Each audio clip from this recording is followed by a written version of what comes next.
சென்னை வேப்பேரியில் காதலித்து திருமணம் நிச்சயமான பிறகு திருமணம் செய்ய மறுத்த காதலனின் வீட்டிற்கு சென்ற காதலி அவரது கண்முன்னே 7வது மாடியிலிருந்து குதித்து தற்கொலை செய்து கொண்ட சம்பவம் குறித்து போலீசார் விசாரணை நடத்தி வருகின்றனர்.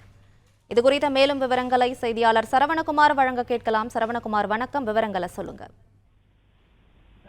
சென்னை ராயபுரம் புதுமனைக்குப்பம் பகுதியைச் சேர்ந்த மொத்த ஜவுளி வியாபாரியான தேவேந்திர என்பவருடைய 25 வயதான மகள் ஹர்ஷிதா, இவர் மாற்றுத்திறனாளியான இவரும் சென்னை வேப்பேரியைச் சேர்ந்த தர்ஷன் என்பவரும் ஒரு ஆண்டுகளுக்கு மேலே காதலித்து வந்ததாகவும், பிறகு கடந்த பிப்ரவரி மாதம் இரு வீட்டார் சம்மதத்துடன் இருவருக்கும் நிச்சயதார்த்தம் நடந்ததாக சொல்லப்படுகிறது.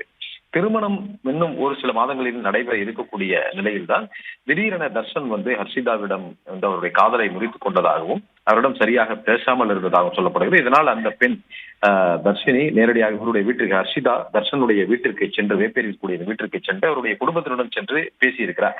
பிறகு தனியாக இருவரும் சென்று அறையில் பேசியிருக்கிறார்கள். அப்பொழுதும் கூட அந்த இளைஞர் தர்ஷன் அவருடைய காதலை ஏற்க மறுத்து, அதாவது திருமணம் செய்வ மறுத்து அவர் மீது பல்வேறு குற்றச்சாட்டுகளை வைத்ததாகவும், இதனால் அந்த பெண் ஓடி சென்று 7வது மாடியில் இருந்து கீழே குதித்திருக்கிறார். அவர் ஓடும் பொழுதே அந்த பெண்ணுடைய காதலனும் அவருடைய குடும்பத்தினரும் பின்னால் ஓடி சென்று தடுப்பதற்கு முயன்றிருக்கிறார்கள். என்ற பொழுதும் அவர் 7வது மாடியிலிருந்து கீழே குதித்ததுல அதே இடத்திலேயே உடல் சிதறி பலியாகி இருக்கிறார். அவருடைய உடல் ராஜீவ்காந்தி அரசு மருத்துவமனையில பிணக்கூராய்வுக்காக கொண்டு செல்லப்பட்டிருக்கிறது. இந்த சம்பவம் தொடர்பாக வேப்பேரி போலீசார் வழக்கு பதிவு செய்து அந்த இளைஞரை கைது செய்து தொடர்ந்து விசாரணை நடத்தி வருகின்றனர்.